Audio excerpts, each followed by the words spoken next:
सोलापूर महापालिकेच्या सर्वसाधारण सभेत राडा झालाय। स्वीकृत सदस्यांच्या निवडीवरून भाजप आणि विरोधकांमध्ये गोंधळ झाला।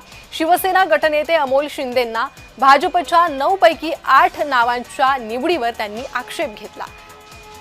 तर भाजपनं 9 पैकी 9 नावे आजच घोषित करावी अशी मागणी करण्यात आली आहे। भाजपकडून पुढच्या सभेत नाव घेणार अशी भूमिका मांडण्यात आली आहे। काँग्रेस आणि शिवसेनेचे नगरसेवक महापौरांच्या व्यासपीठावर धावून गेले।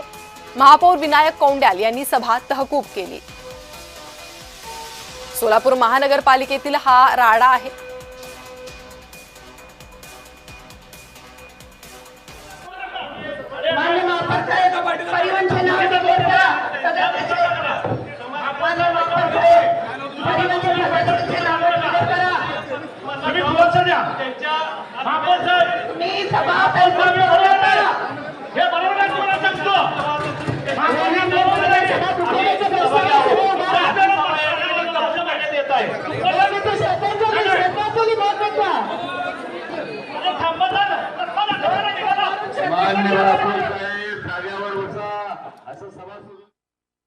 सोलापूर शहरातल्या लोकांनी निवडून दिला त्यांचाही अपमान असं मला वाटतंय।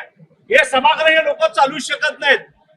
तुम्ही बघितलात की सुरुवातीला देखील बी फॉर्म हे त्यांच्या वादामुळे बी फॉर्म देखील उशिरा दिले होते।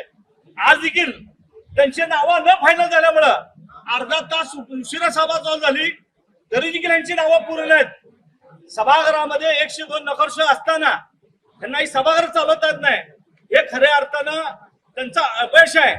आणि 7च नावं या ठिकाणी त्यांची जाहीर केल्यात।